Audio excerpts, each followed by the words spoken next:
The frustrating thing about getting stuck in a bad practice model is that the second trap is usually worse than the first.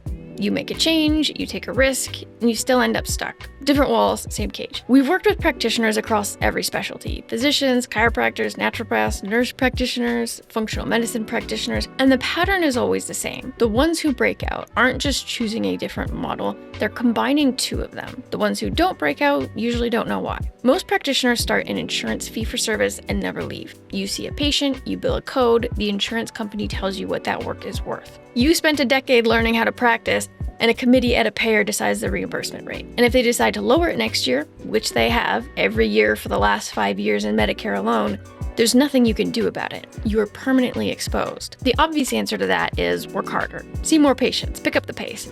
Practitioners do that, and they keep doing it until they can't anymore. But this isn't a bug of the system. From the insurance company's perspective, it's working exactly as intended. The incentive structure is designed to extract maximum clinical labor at minimum cost, and it does that very efficiently. It gives you a job, not a practice, and someone else controls your pay rate. So practitioners leave. They go fee-for-service cash. The first few months of a cash practice feels like freedom. No pre-authorizations, no denials. You're not spending 40 minutes on hold with the billing department to collect $90. You set your own prices, you see who you want to see, the schedule belongs to you. That part is genuine. Cash fee for service is still fee for service. The mechanism changed, the insurance company is gone, you control your pricing now, which is better, but the underlying structure is identical. A patient comes in, you trade an hour of your time, you get paid for that hour.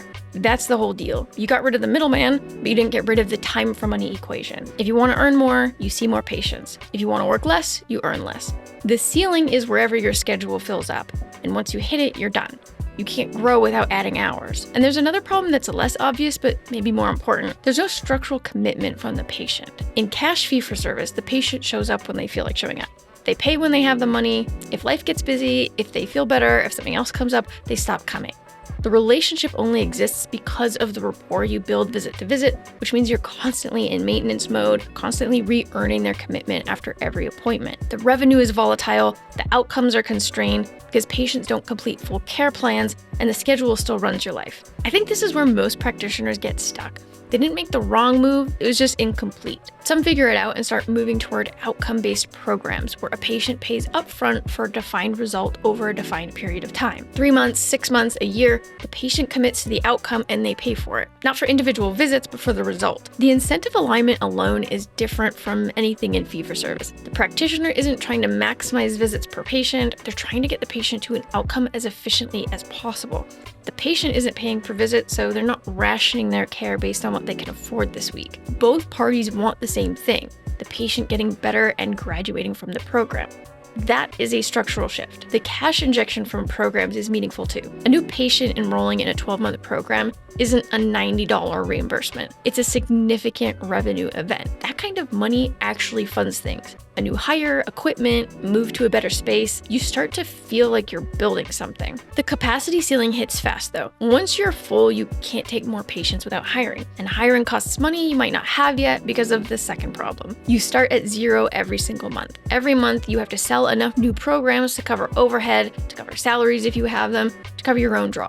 There's no floor. If January is slow, and the whole operation feels that pressure. You are the salesperson, the practitioner, the person deciding whether to hire and when. That is a lot of load for one person to carry. One slow quarter and the wobble is legitimate. So programs alone aren't the answer either. The other thing practitioners try is memberships. Monthly recurring memberships, usually priced somewhere in the $150 to $300 range. The patient pays every month, no defined endpoint, and they get ongoing care and access. The appeal is obvious, predictable revenue. You're not starting at zero, you have a base you can count on, a floor that rises as your panel grows. That's psychologically different from programs, and it's financially different too. Memberships have their own problem though. The price point is low by design. It has to be to get patients to say yes to an indefinite commitment. That means you need volume. You need a big panel to generate meaningful revenue from a membership model. But as you build that panel, something happens. You hit capacity before you can afford to hire. The revenue is there, it's just monthly in small increments, and it doesn't accumulate fast enough to fund a hire before you're already overwhelmed. So practitioners overwork themselves to bridge the gap, trying to carry more patients than they should while they wait to afford the staff that would let them breathe. That's still a burnout trap. It's durable because the revenue is recurring, but it isn't durable because the practitioner is the bottleneck and they can't afford to fix that. So with programs, you get powerful cash injection, strong incentive alignment, but volatile monthly pressure and a capacity ceiling that stops growth. With memberships, you get stable recurring revenue, but weak cash injection and a structural delay between needing to hire and being able to afford it. Each one has a weakness.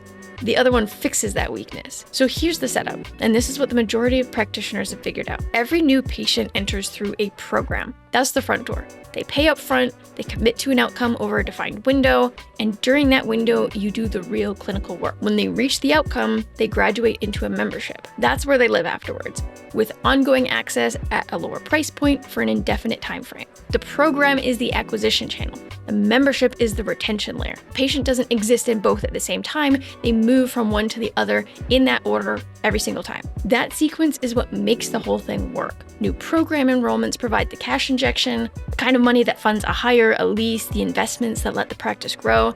The membership base absorbs the volatility. When the program sales have a slow month, the membership revenue doesn't dip. You're not starting at zero. You have a floor, and the floor grows every time a patient graduates from a program to a membership. The programs fund the big moves. The memberships absorb the pressure. Each one does what the other can't. And this is what changes the decision-making inside the practice.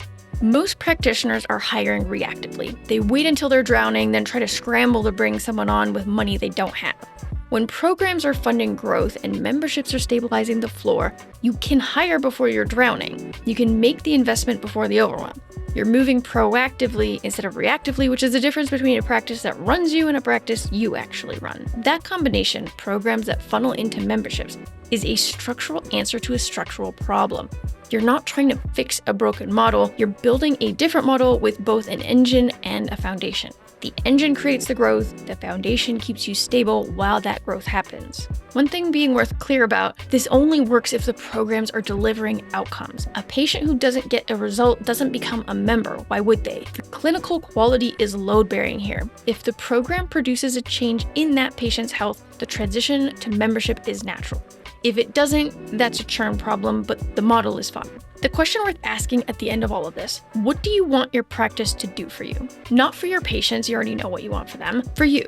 Do you want more time, a financial floor you can count on, the ability to hire someone without that being a 6-month source of anxiety, a day off that doesn't cost you revenue? A single model won't get you there. The structure that produces a practice that can grow without eating you alive is the combination. Programs and memberships working together in that order, one feeding into the other. Most practitioners never land on this because the two pieces get presented as alternatives instead of complements. You hear about cash practices, memberships, high-ticket programs, and they show up as options on a menu.